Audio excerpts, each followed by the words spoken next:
Yo creo que la cadena perpetua no resocializa, pues es realmente un castigo. Pienso que no persuade, o sea, que no cumple una de las finalidades del derecho penal, que es que quien vaya a delinquir lo piense dos veces. Pienso que, que es un retroceso del Estado liberal en las conquistas de abolir la pena de muerte y la cadena perpetua.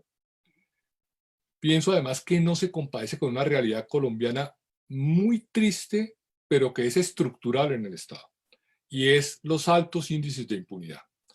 Una de las cosas en que Colombia no ha acertado es en la eficiencia de lograr que comparezcan los responsables de los delitos ante los jueces y que sean efectivamente castigados.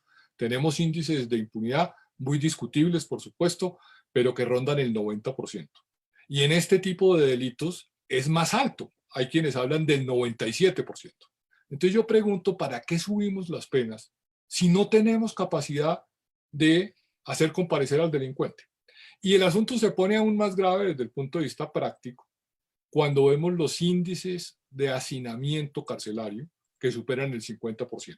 Tenemos las cárceles llenas, sobrepobladas, en condiciones de indignidad. Delincuentes y todos tienen derechos. Y la propia Corte ya hace bastantes años declaró el estado de cosas inconstitucional frente a los centros de reclusión porque no son adecuados. Entonces, mire el problema, no persuade, no resocializa, mejor dicho, no sirve, es un retroceso, no los podemos coger y cuando los cogemos no los podemos llevar a la cárcel porque no hay cupo. Entonces desde mi punto de vista, es un absurdo lo que ocurrió en el Congreso.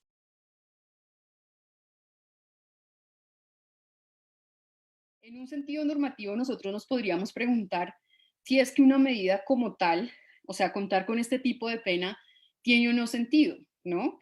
Entonces ahí hago referencia a lo que decía Iván, ya tenemos penas, ¿no? Que garantizan más o menos esos mínimos.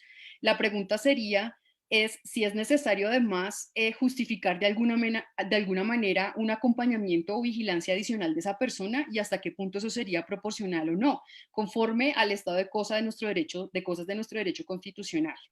Esto igual, y aquí hago referencia a propósito de las ganancias de luchas y avances y progreso en nuestro derecho constitucional, pues yo tampoco estaría de acuerdo con introducir una figura que ya superamos, ¿no? Dentro de nuestra cultura, digamos, jurídica y constitucional, para nosotros no es solución la pena de muerte ni la cadena perpetua. Entonces, la pregunta de fondo es, tenemos una realidad, tenemos unos autores problemáticos, tenemos unos niños que debemos proteger.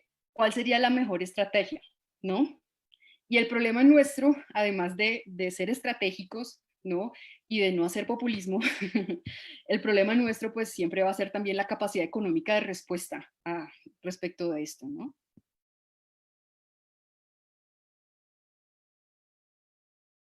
Luego, el argumento, la premisa de los que partieron este proyecto sobre que estas personas no son susceptibles de resocialización y en ese orden hay que consagrar la cadena perpetua, pues es falaz.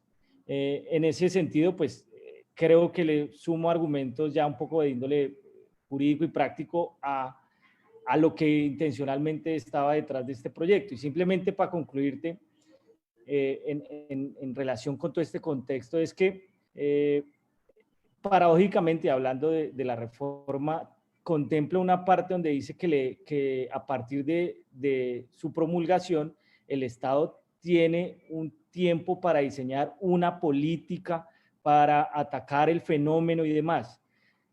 Este tipo de reformas deberían ser la consecuencia del estudio de una política integral para proteger a los menores. Y entonces, acudimos a todas las herramientas que el Estado nos ofrece para evitar la victimización, las víctimas, entonces de índole social, de índole de estar pendiente en efecto sí de la reincidencia se atacaría es con una política clara sobre las personas que están próximas a obtener libertad y cómo se les brinda alguna herramienta para no dejarlos a la deriva y que cometan delitos, en fin, una serie de herramientas y una serie de políticas que si fallan, ahí sí estudiemos si es viable la cadena perpetua, pero el proyecto paradójicamente o extrañamente establece la cadena perpetua y luego ahí sí diseñemos políticas para evaluar toda esta situación.